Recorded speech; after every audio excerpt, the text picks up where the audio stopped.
It's a small memory, a fragment almost entirely hidden in your hazy recollection of past years, of oddly dreamlike days where the imagination ran wild and free, blurring the lines of the so-called reality that you now have as an adult, and your innocence and carefree youth kept you, for the most part, very happy. You were young, in first grade. Late at night, you stumbled from the bathroom, and bleary-eyed, walked through the familiar dark of your room that still scared you quite often. You were too tired to be afraid, so you didn't rush as you normally did into the sheets.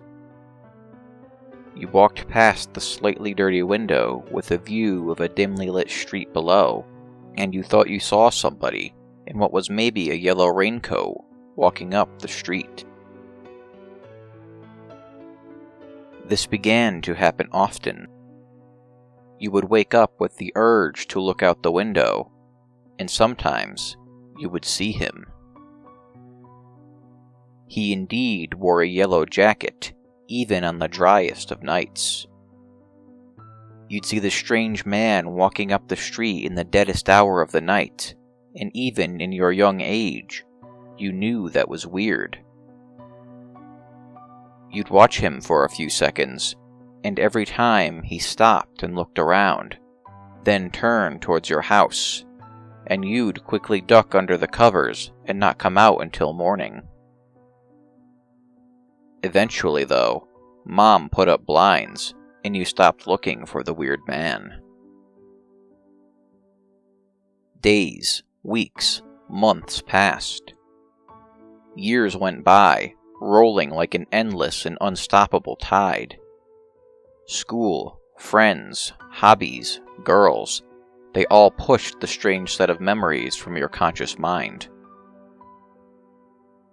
One night, in your senior year of college, you were studying late at the library. When you finally packed it in, you headed out and started to walk home to your apartment a few blocks down, since gas is expensive. On a drearily lit street, you got the creepy feeling that someone was watching you. A few times you turned around, but nobody was behind you. Then you felt like it was coming from higher up, and you looked at a slightly dirty window in a strangely familiar house. But there was nobody. You shrugged it off, and as a loud crack of thunder pealed overhead, you gladly threw on your yellow raincoat and continued up the silent street.